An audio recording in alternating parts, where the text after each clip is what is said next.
ವಿದುರ ನೀತಿ ಮುಂದುವರೆದ ಭಾಗ. ಪಾಂಡವರ ಬಳಿಯಿಂದ ಸಂಜಯನು ಬಂದಾಗಿನಿಂದ ನನ್ನ ಮನಸ್ಸಿನ ನೆಮ್ಮದಿ ಮೊದಲಿನಂತೆ ಇಲ್ಲವಾಗಿದೆ. ನನ್ನ ಇಂದ್ರಿಯಗಳ ವ್ಯಾಪಾರವೆಲ್ಲವೂ ಅಸ್ತವ್ಯಸ್ತವಾಗಿದೆ. ಆತನು ನಾಳಿನ ಸಭೆಯಲ್ಲಿ ಏನು ಹೇಳಿಬಿಡುವನೋ ಎಂಬುದೇ ನನಗೆ ದೊಡ್ಡ ಚಿಂತೆಯಾಗಿದೆ. ವಿದುರನು ಹೇಳಿದನು, ರಾಜನೇ, ಬಲವಂತನನ್ನು, ಎದುರು ಹಾಕಿಕೊಂಡವನನ್ನು, ಅಸಹಾಯಕನಾದ ದುರ್ಬಲನನ್ನು, ತನ್ನೆಲ್ಲ ಸಂಪತ್ತುಗಳನ್ನು ಕಳೆದುಕೊಂಡವನನ್ನು, ಕಾಮುಕನನ್ನು ಹಾಗೂ ಕಳ್ಳನನ್ನು ನಿದ್ರಾಹೀನತೆಯು ಬಾಧಿಸುತ್ತದೆ. ನರಾಧಿಪ, ಇವುಗಳೆಲ್ಲವುದೇ ಮಹಾದೋಷಗಳೊಂದಿಗೂ ನೀನು ಸಂಪರ್ಕವನ್ನು ಹೊಂದಿಲ್ಲವಷ್ಟೇ. ಪರಸ್ವತ್ತಿನ ಮೇಲೆ ಆಸೆಪಟ್ಟು ಹಗಲಿರುಳು ನಿದ್ರೆಯಿಲ್ಲದೆ ಪರಿತಪಿಸುತ್ತಿಲ್ಲ ತಾನೇ? ಧೃತರಾಷ್ಟ್ರನು ಹೇಳಿದನು, ವಿದುರ, ನಿನ್ನಿಂದ ನಾನು ಧರ್ಮಯುಕ್ತವಾದ ಪರಮಶ್ರೇಯಸ್ಕರವಾದ ಮಾತುಗಳನ್ನು ಕೇಳಬಯಸುವೆ.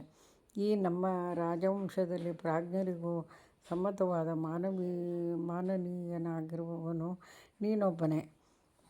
ವಿದುರನು ಹೇಳಿದನು, ಮಹಾರಾಜ ಧೃತರಾಷ್ಟ್ರ, ಶ್ರೇಷ್ಠ ಲಕ್ಷಣ ಸಂಪನ್ನನಾದ ರಾಜ ಯುಧಿಷ್ಠಿರನು 3 ಲೋಕಗಳಿಗೂ ಅಧಿಪತಿಯಾಗಲು ಅರ್ಹನಾಗಿದ್ದಾನೆ. ಅವನು ನಿನ್ನ ಆಜ್ಞಾಧಾರಕನೂ ಆಗಿದ್ದನು. ಅಂತಹವನನ್ನು ನೀನು ಅರಣ್ಯಕ್ಕೆ ಕಳುಹಿಸಿದೆ. ನೀನು ಧರ್ಮಾತ್ಮನಾಗಿದ್ದು ಧರ್ಮವನ್ನರಿತವನೂ ಆಗಿದ್ದರೂ ಅಂಧತ್ವದ ಕಾರಣದಿಂದಾಗಿ ಅವನನ್ನು ಅರಿಯದಾದೆ. ಅದರಿಂದ ಆತನ ವಿಷಯದಲ್ಲಿ ವಿಪರೀತವಾಗಿ ವರ್ತಿಸಿದೆ. ನ್ಯಾಯವಾಗಿ ಅವನಿಗೆ ನೀಡಬೇಕಿದ್ದ ರಾಜ್ಯದ ಭಾಗಕ್ಕೂ ನೀನು ಸಮ್ಮತಿಸದಾದೆ. ಅಕ್ರೂರತ್ವ, ದಯೆ, ಧರ್ಮ, ಸತ್ಯ, ಪರಾಕ್ರಮ, ನಿನ್ನ ಮೇಲಿನ ಪೂಜ್ಯ ಭಾವನೆ, ಈ ಎಲ್ಲ ಸದ್ಗುಣಗಳು ಧರ್ಮರಾಜನಲ್ಲಿ ಮೂರ್ತಿಮತ್ತಾಗಿರುವ ಕಾರಣ ಅವನು ಎಲ್ಲ ಕಷ್ಟಗಳನ್ನು ಮೌನವಾಗಿ ಸಹಿಸುತ್ತಿರುವನು. ನೀನು ದುರ್ಯೋಧನ, ಶಕುನಿ, ಕರ್ಣ ಹಾಗೂ ದುಶ್ಯಾಸನರಂತಹ ಅಯೋಗ್ಯ ವ್ಯಕ್ತಿಗಳಲ್ಲಿ ರಾಜ್ಯದ ಅಧಿಕಾರವನ್ನು ಇರಿಸಿ ಸಂಪತ್ತು ವೃದ್ಧಿಯಾಗಲೆಂದು ಹೇಗೆ ತಾನೇ ಬಯಸುವೆ?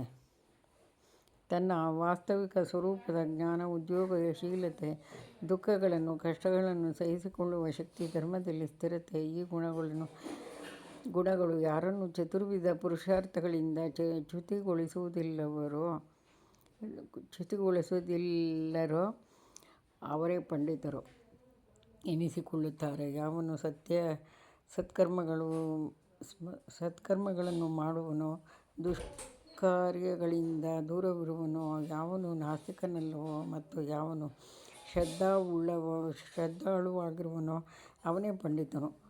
ಕ್ರೋಧ, ಹರ್ಷ, ದರ್ಪ, ಲಜ್ಜೆ, ಉದ್ದಟತನ, ತಾನೇ ದೊಡ್ಡವನೆಂದು ಭಾವನೆ, ಇವುಗಳನ್ನು ಯಾವನು ಪುರುಷಾರ್ಥಗಳಿಂದ ಭ್ರಷ್ಟನನ್ನಾಗಿ ಮಾಡುವುದಿಲ್ಲವೋ ಅವನೇ ಪಂಡಿತನು ಎನಿಸಿಕೊಳ್ಳುತ್ತಾನೆ.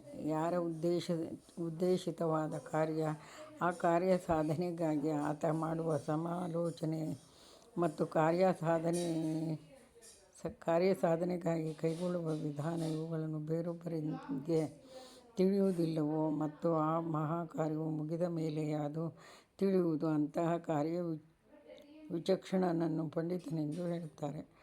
ಶೀತೋಷ್ಣಗಳಾಗಲಿ, ಭಯಾನುರಾಗಗಳಾಗಲಿ, ಸಮೃದ್ಧಿ ಅಥವಾ ಕೊರತೆಗಳಾಗಲಿ ಯಾವನ ಕಾರ್ಯಕ್ಕೆ ವಿಘ್ನವನ್ನು ಉಂಟುಮಾಡುವುದಿಲ್ಲವೋ ಅಂಥವನನ್ನು ಪಂಡಿತನೆಂದು ಕರೆಯುತ್ತಾರೆ.